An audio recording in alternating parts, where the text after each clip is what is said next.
Programme लिखना है जिसमें आप पहले यूज़र से एक नंबर एंटर करवाओगे, तो वही स्कैनर का ऑब्जेक्ट बनाकर आपने यूज़र से इनपुट ले लेना है, तो वो कोई इंटीजर टाइप का नंबर होगा। The program should use a while loop to calculate the sum of digits of the number entered by user. अब इस स्टेटमेंट को आप 1 बार पढ़ो, 2 बार पढ़ो, 3 बार पढ़ो, फिर आपको सही इंटरप्रिटेशन होगी। अगेन पढ़ते हैं, कहता है the program should use a while loop. आपने व्हाइल लूप बनाना है, इसके अंदर करना क्या है, सम करना है digits of number entered by user, यानी जो यूज़र ने नंबर एंटर किया उस नंबर में जितने भी डिजिट्स हैं उनका सम परफॉर्म करना है। मतलब अगर यूज़र ने एंटर किया लेट्स से 111 111, तो आपका जो आउटपुट होगा वो क्या होगा 3, यानी उसके अंदर 111 थे ना, 1 प्लस 1 प्लस 1, उन तीनों डिजिट्स को सम करके जो रिजल्ट होगा वो हमने यूज़र को आउटपुट में देना है। तो ये चीज़ क्लियर हो गई सबको कि हमने यूज़र से पहले एक डाटा इनपुट करवाना, एक इंटीजर टाइप का नंबर इनपुट करवाना है और उस नंबर के अंदर जितने भी डिजिट्स होंगे उन डिजिट्स का सम परफॉर्म करवाना है। ठीक है? तो इसको विजुअली देखते हैं कि एक्चुअली उसकी रिक्वायरमेंट क्या है या हमें किस तरह से उसको रिस्पॉन्स करना है। तो आपने बेसिकली लेट्स से यूज़र ने आपको एंटर किया, लेट्स से यूज़र ने आपको एंटर किया 256, ऐसा कोई नंबर है। तो ये एक ही नंबर है, एक ही वेरिएबल है जिसमें हमने यूज़र से इनपुट ले लिया क्योंकि उसने ही कहा ना एंटर आ नंबर, तो एक ही नंबर है। अब बेसिकली इस नंबर के अंदर जितने भी डिजिट्स हैं, जैसे 2 एक अलग डिजिट है, 5 एक अलग डिजिट है, 6 एक अलग डिजिट है। इन तीनों डिजिट्स के दरमियान में एडिशन परफॉर्म करनी है। तो उसके लिए ज़रूरी है कि पहले तो हम इनको सेपरेट करें। तो याद है हमने पहले भी इस तरह का एक टास्क परफॉर्म किया हुआ है। उसमें आप क्या करते हो, सिंपली अपने डिजिट्स को ब्रेक करने के लिए मॉडुलस ऑपरेटर को यूज़ किया था, डिवीजन समहाउ यूज़ की थी। तो आपने 2 को सेपरेट किसी वेरिएबल में सेव करवा लिया या इसको कहीं सेपरेट कर लिया, 5 को सेपरेट कर लिया, 6 को सेपरेट कर लिया और इन तमाम के दरमियान एडिशन परफॉर्म करके जो भी रिज़ल्ट हुआ वो एज़ ए सम आपने यूज़र को शो करवा देना है। तो इस तरह का कुछ मैकेनिज़्म है।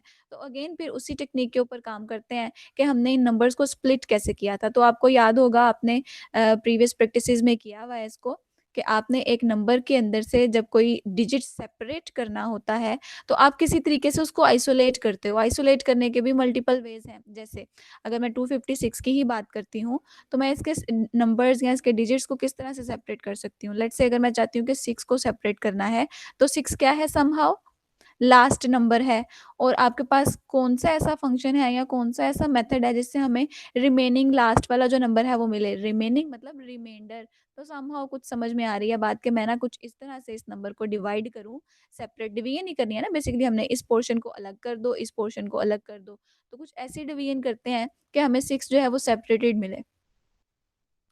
तो सेपरेट मिलने वाला जो डिजिट है वो सिर्फ 1 है, तो इसलिए हम 10 की पावर 1 के साथ इसको डिवाइड करेंगे। यानी सिंपली इसको 10 के साथ डिवाइड करते हैं तो देखते हैं क्या होता है।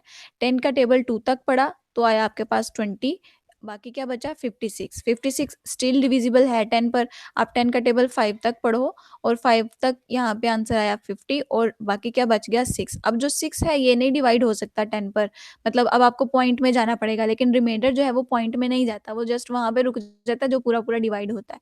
तो रिमाइंडर ऑपरेटर क्या करेगा, 6 को आपको रिटर्न कर देगा। तो आप देख रहे हो कि आपके पास एक डिजिट तो सेपरेट हो गया, है ना? अब बाकी आपने काम करना है 25 पर। तो आपको ये दोनों चीज़ें बेसिकली चाहिए। आपको एक तो सेपरेटेड डिजिट चाहिए, आप इसको किसी वेरिएबल में सेव करवा लो, उसका नाम आपने रख लिया डिजिट।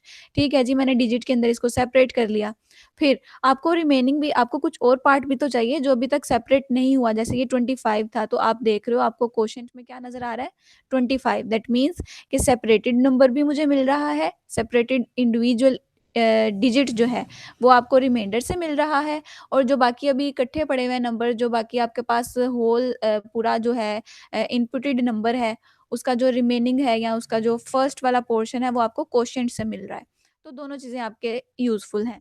डिवीजन से आपको क्वोशंट मिलता है और क्वोशंट में आपके पास वो नंबर है जिसने अभी सेपरेट होना है और मॉडुलस ऑपरेटर से आपको रिमाइंडर मिल रहा है और रिमाइंडर वो है जो सेपरेट हो चुका है। तो बस इन्हीं दोनों चीज़ों को हमने यूज़ करना है और अपने डिजिट्स जो है सेपरेट करके उनके दरमियान में सम परफॉर्म कर देना। इसी तरह से एक और एग्जांपल भी देख लेते हैं, जैसे ये 256 था, यहाँ किसी भी लेंथ का यूज़र डाटा इनपुट कर सकता है ना, एंटर कर सकता है। तो किसी भी लेंथ के साथ आप किस तरह से करोगे, सेम यही मैकेनिज़्म होगा।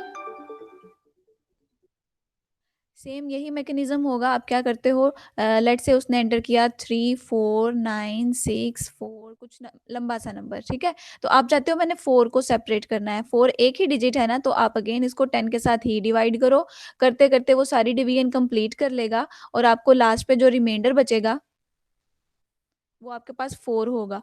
तो रिमाइंडर को आपने एज ए डिजिट सेव कर लेना है और जो आपके पास कोशेंट में पोर्शन बचेगा वो आपने अगेन नंबर को ही अपडेट करना है। आपने कहा कि ये जो पुराना नंबर है ना, इसमें से मैंने ये वाला पोर्शन तो सेपरेट कर दिया है, अभी इस वाले को मैंने सेपरेट करना है। तो जिसके ऊपर अभी काम करना है वो आपको कोशेंट से मिल रहा है, आप इसको भी कहीं न कहीं स्टोर कर लो। कहो कि अब मेरा ये बेसिक नंबर है जिसको मैंने ब्रेक करना है, ठीक है?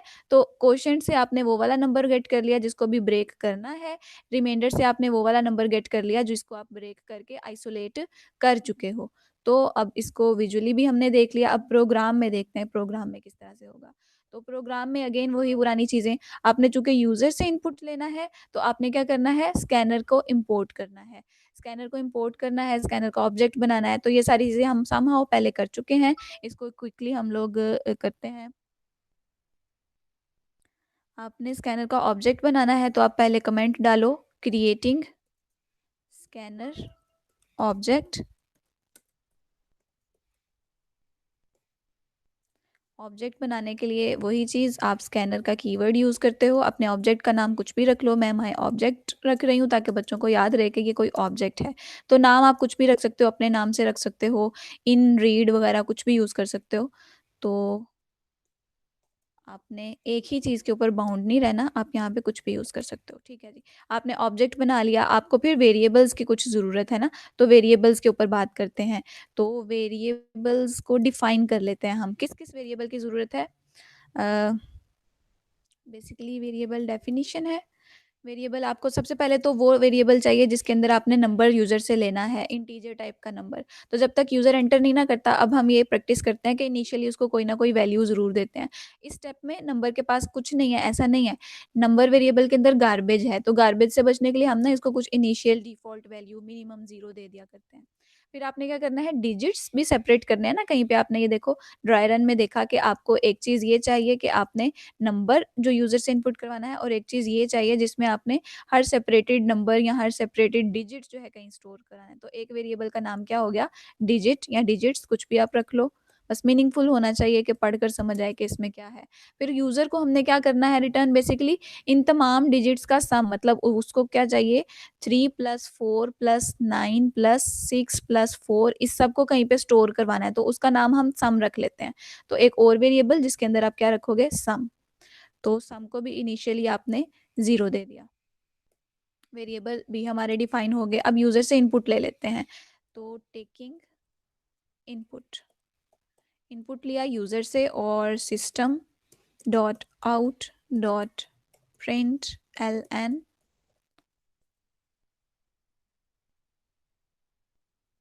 के अंदर आप एक मीनिंगफुल मैसेज देते हो, एंटर आ नंबर। तो फिर ही वो यूज़र को पता चलेगा कि जी मैंने नेक्स्ट करना क्या है। इनपुटेड नंबर आप कैसे लेते हो, आप पहले अपने ऑब्जेक्ट का रेफरेंस देते हो, माय ऑब्जेक्ट। ऑब्जेक्ट जो है वो स्कैनर का ऑब्जेक्ट है, तो स्कैनर क्लास का एक बिल्ट इन फंक्शन है दैट इज़ नेक्स्ट इंट। ये इंटीजर रीड करता है यूज़र से। अब ये जो रीड करके डाटा आया है इसको कहीं पे स्टोर करना है ना, तो असाइनमेंट ऑपरेटर के ज़रिए असाइन कर दो। किसके अंदर, किसी वेरिएबल के अंदर। वो हमने डिसाइड किया कि वो नंबर वेरिएबल होगा। तो नंबर के अंदर लेट्स से आपके पास डाटा आ चुका है, मैं कहती हूँ कि वो है 2 3 4 5 6, लेट्स से। यूज़र कुछ भी एंटर कर सकता है किसी भी लेंथ का। तो ठीक है, आपने यूज़र से इनपुट ले लिया। अब आपने इसको ब्रेक करना है डिजिट्स में और सम करना है यूजिंग लूप। क्वेश्चन स्टेटमेंट ने यही कहा कि program that should use a while loop to calculate the sum. पहले हमने ये काम किया हुआ है, लेकिन वो समहाउ क्या करता था, आपके पास मल्टीपल स्टेटमेंट्स आपको बार-बार लिखना पड़ती थी, लेकिन अब हम बार-बार नहीं लिखेंगे। अब हमें लूप यूज़ करना आती है, लूप के ऊपर काम करते हैं। अच्छा, लूप की सबसे पहली चीज़ कि आपने इसको इनिशियलाइज़ कहाँ से करना है, तो मैं कहती हूँ जब तक नंबर के अंदर कुछ ना कुछ है ना, तब तक काम करते रहना। कुछ ना कुछ है का मतलब ये है कि वो नॉन ज़ीरो है। तो मैं कहती हूँ जब तक नंबर की वैल्यू बड़ी है ज़ीरो से, मतलब वो नॉन ज़ीरो है जब तक, तब तक तुम ये काम करते रहना, ठीक है। ये तो हो गई हमारी कंडीशन। कि जब तक नंबर के अंदर कुछ ना कुछ है तुम ये काम करते रहना। करना क्या है बेसिकली, आपने सबसे पहले डिजिट सेपरेट करना है। हमने डिजिट सेपरेट करने के लिए देखा कि आपने क्या करना है, उसको डिवाइड करना है और जो रिमाइंडर होगा वो बेसिकली आपने कहीं पे स्टोर करवाना है। तो आप क्या करते हो, उस नंबर का अगर रिमाइंडर चाहिए तो मॉडुलस ऑपरेटर, तो नंबर का मॉडुलस लेते हो 10 के साथ, जो भी रिजल्ट आता है उसको सेव कर लेते हो डिजिट वेरिएबल के अंदर। तो इससे क्या होगा, अगर फर्स्ट आइटरेशन की बात करें तो 2 3 4 5 6 अगर ये पूरा नंबर था तो इसके अंदर से रिमाइंडर क्या बचा आपके पास, 6, लास्ट वाला जो डिजिट था। तो फर्स्ट आइटरेशन में 6 आएगा उसके अंदर, ठीक है। 6 आपके पास स्टोर हो गया।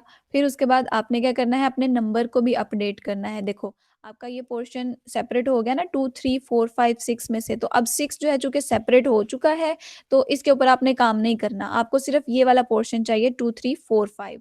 तो उसके लिए आप क्या करोगे, इसको आप, हमने देखा कि क्वोशंट से मिल रही है जिसके ऊपर अभी आपने काम करना है। हम अपने नंबर को अपडेट कर देते हैं। हम ना यहाँ पे 2 3 4 5 6 की जगह वही रखते हैं जो आपने ड्राई रन में लिखा है, 3 4 9 6 4, 3 4 9 9 6 4। तो आपके पास फर्स्ट आइटरेशन में आपने देखा था कि 4 आ गया था आपके पास, ये नीचे 4 आपके पास सेपरेट हो गया। फिर आपको चाहिए जिसके ऊपर अभी आपने काम करना है, दैट इज 3 4 9 6। तो 3 4 9 6 आपको कहाँ मिल रहा है, क्वोशंट में। और क्वोशंट कैसे मिलती है आपको, डिवीजन के साथ। तो आपने अपने नंबर को कैसे अपडेट करना है, आपने लिख लिया कि आप नंबर को डिवाइड करो 10 के साथ, तो जो रिजल्ट आता है उसको स्टोर कर लो किसके अंदर, नंबर के अंदर ही। यानी अभी हमने इस नंबर के ऊपर काम करना है ना, तो इसका नाम भी हमने नंबर ही रख लिया। तो इसके रिजल्ट में क्या होगा, आप इसको डिवाइड करके देखते हैं। कैलकुलेटर में आप कहते हो, आप डिवाइड करो 3 4 9 6 4 को डिवाइड कर दो 10 के साथ, तो रिजल्ट क्या आया, 3496.4। तो आपने 0.4 नहीं लेना, आपने इंटीजर पोर्शन लेना है ना इसका। तो आप क्या करोगे, डिवीजन के बाद सिर्फ इंटीजर पोर्शन को स्टोर कराते हो। तो वैसे तो ये आपका कंपाइलर इंटरनली भी यही करेगा, क्योंकि नंबर की डाटा टाइप इंटीजर है तो वो सिर्फ इंटीजर पार्ट को गेट करेगा। लेकिन समहाउ अगर आपका कंपाइलर प्रॉम्प्ट करता है कि तुम्हारा इसमें लूजी कन्वर्जन हो रही है, तो आप क्या करते हो, यहाँ पर एक्सप्लिसिट डाटा टाइप कास्टिंग करते हो। आप कहते हो कि इसका जो भी रिजल्ट होगा उसका सिर्फ इंटीजर पार्ट पकड़ना और वो नंबर के अंदर असाइन कर देना। लेट्स से आपके पास रिजल्ट आता है 3496.4। तो इसकी जब आपने टाइप कास्टिंग की इंटीजर में, आपने कहा कि इसका जस्ट इंट पार्ट, तो रिजल्ट में क्या जाएगा, नंबर में क्या जाएगा, 3496। और यही आप चाहते हो, ऐसा ही है ना। आपने क्या किया हुआ है, 4 को सेपरेट कर लिया है, अब आपने सिर्फ इतने हिस्से पे काम करना है, तो ये आपने नंबर के अंदर डाल दिया। इसी तरह से ब्रेक होते होते नंबर जो देखोगे आपके लास्ट पे 0 रह जाएगा। तो ठीक है, एक काम तो आपने ये किया कि डिजिट को सेपरेट कर लिया, दूसरा आपने काम ये किया कि आपने नंबर को अपडेट कर दिया, तीसरा आपने इसका सम परफॉर्म करवाना था ना। तो आप सम के लिए लिखते हो कि जो भी डिजिट आता है उसको प्रीवियस वाले सम के अंदर डाल दो। तो फर्स्ट आइटरेशन में सम में क्या है, 0, और 0 में क्या ऐड हो रहा है, 4। तो 4 + 0 का आंसर क्या होगा, समहाउ आपके पास 4 ही होगा। सम में प्रीवियसली 0 है, अब 4 डिजिट आया है, तो रिजल्ट क्या बन गया, 4। तो सम वेरिएबल के अंदर भी 4 आ गया। जब आपको क्लोजिंग बॉडी मिली तो आप अगेन जाते हो कंडीशन में। कंडीशन में जाकर देखा नंबर में क्या पड़ा हुआ है, 3496। हाँ ये बड़ा है 0 से। अगेन ये सारी कंपाइलेशन, ये सारा बॉडी एग्जीक्यूट होगी।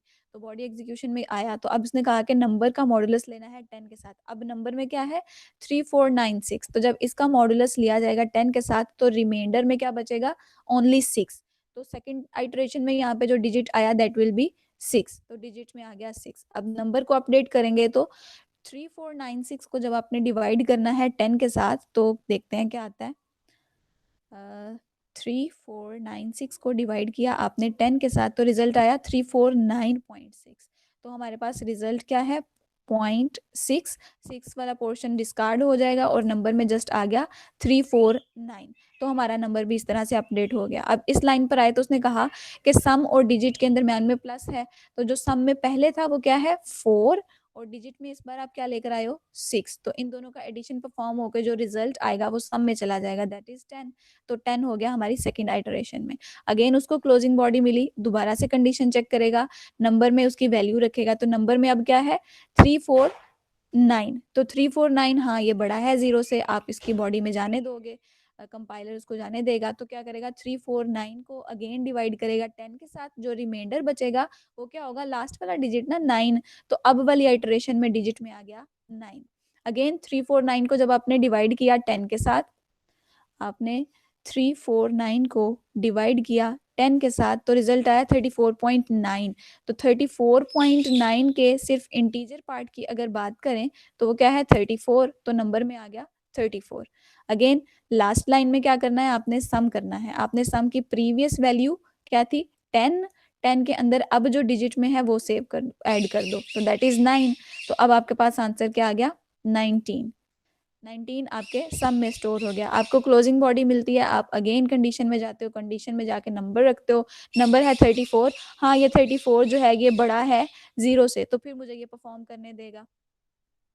तो 34 जब डिवाइड होगा 10 के साथ, तो रिमाइंडर क्या होगा आपके पास 4। तो इस वाली आइटरेशन में डिजिट में क्या पड़ा हुआ है 4, और नंबर अपडेट करने गए तो 34 जब डिवाइड हुआ आपके पास 10 के साथ, तो उसने क्या दिया 34 को डिवाइड किया 10 के साथ, तो आंसर मिला 3.4। तो टाइप कास्टिंग से पहले 3.4 था, टाइप कास्टिंग के बाद उसके पास सिर्फ 3 है, तो नंबर में आ गया डिजिट, नंबर में आ गया 3। अब इस वाली आइटरेशन में, इस वाले स्टेटमेंट में क्या होगा, सम की जो पुरानी वैल्यू थी वो क्या थी 19, 19 में ऐड करना है डिजिट को, और डिजिट में देखो क्या पड़ा हुआ है इस वक्त 4, तो 19 में 4 डाल दिया, तो आपके पास फाइनल वैल्यू क्या होगी, somehow it will be 23 I guess, हाँ 23। तो अगेन उसको क्लोजिंग बॉडी मिलती है, तो वो अगेन कंडीशन में जाता है, कंडीशन में उसने जाकर देखा कि नंबर में क्या पड़ा हुआ है इस वक्त 3, हाँ 3 बड़ा है 0 से, बॉडी एग्जीक्यूट करनी है हमने, तो बॉडी में जाकर हमने क्या किया, जब नंबर को डिवाइड करने की कोशिश की मॉडुलस 10 के साथ, 10 के साथ डिवाइड किया, तो जब आप 3 को डिवाइड करते हो 10 के साथ, तो क्या होता है वो पॉइंट में समहाउ जाने की कोशिश करता है। देखो आपने डिवाइड किया इसको, 3 को डिवाइड कर दो 10 के साथ, तो आंसर जो है वो पॉइंट में आता है, लेकिन मॉडुलस ऑपरेटर जो है वो पॉइंट में नहीं जाने देता, वो कहता है कि जो तुम्हारा नंबर है ना तुम इसी को एज ए रिमाइंडर कंसीडर कर लो। तो नंबर क्या था 3 था ना हमारे पास, हमने कोशिश की 3 को 10 के साथ डिवाइड करने की, कहता है नहीं मैं 3 को 10 के साथ डिवाइड नहीं कर सकता, तुम 3 को एज ए रिमाइंडर ही ले लो, तो डिजिट में क्या चला गया इस अब की बारी 3। ये पॉइंट क्लियर है। जब आपके पास नंबर जो है वो डिवाइडर से छोटा होता है, तो वो नंबर ही एज ए रिमाइंडर रिटर्न कर देता है, तो हमने 3 को 10 के साथ डिवाइड करने की कोशिश की, तो उसने 3 को ही रिमाइंडर कंसीडर कर दिया। क्लियर। फिर अब नंबर के डिवीजन के ऊपर आते हैं, डिवीजन के ऊपर उसने क्या किया 3 को 10 के साथ डिवाइड किया, तो पॉइंट आंसर मिला 0.3, तो कन्वर्जन से पहले था यहाँ पे 0.3, कन्वर्जन के बाद यहाँ पे क्या आ गया नंबर के अंदर 0। क्लियर।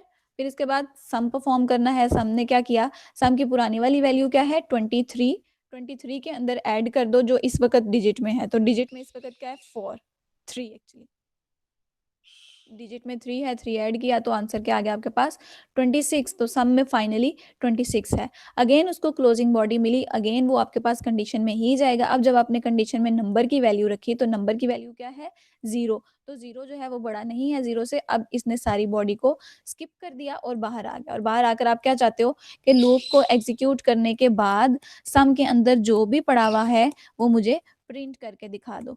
तो वो मैंने पहले मैसेज देते हैं, sum of digits of entered number is this। तो जो तुमने एंटर किया था ना नंबर, उसके डिजिट्स को जब मैंने सम किया तो मेरे पास ये रिजल्ट आया, तो कुछ इस तरह से हम उसको आउटपुट देंगे। तो लूप सिंपल था आपका, आपने सबको इस सारे स्टेप्स को ड्राई रन करके भी देख लिया, तो अब इसको एग्जीक्यूट करके देखते हैं क्या कि हम ठीक काम कर रहे हैं। तो हमने CMD को ओपन किया, कंपाइल करना है तो जावा सी कमांड है, स्पेस और टैब बटन से सम इंटीजर्स लैब, फाइल का नाम क्या है sum of digits, sum of digits. Okay जी, स्कैनर के स्पेलिंग गलत है, अच्छा जी स्पेलिंग गलत है, तो वो क्या कहता है कैन नॉट फाइंड सिंबल। तो एरर पढ़ना कोई मुश्किल चीज़ नहीं है, एरर्स को देख के परेशान नहीं होना, मिस्टेकनली वो टाइपो हो गया मुझसे। तो कैन नॉट फाइंड सिंबल उसने कहा, और उसने वहाँ पर पॉइंटर भी रख दिया कि यहाँ पे, तो मुझे पता चल गया जी स्कैनर में मैंने गलती से डबल आर लिख दिया, तो इसको मैं जाकर ठीक कर लेती हूँ। स्कैनर Ctrl+S कर लो, इसको मस्ट फाइल सेव करके तो अगेन कंपाइल करना है। जावा सी और एरर रिमूव्ड। अब इसके अंदर से हम रन करके देखते हैं। तो लेट्स से यूज़र ने एंटर किया 3496, क्या नंबर हमने आपके बार पकड़ा हुआ है, 964, तो उसने हमें आंसर दे दिया 26। तो आपने जो ड्राई रन करके देखा, क्या वो भी 26 था? जी बिल्कुल, वो भी 26 है। तो इस तरह से आपने चीज़ों को सॉर्ट आउट कर लिया। पहले आपने ड्राई रन करके देखा, माइंड ब्रेनस्टॉर्मिंग की,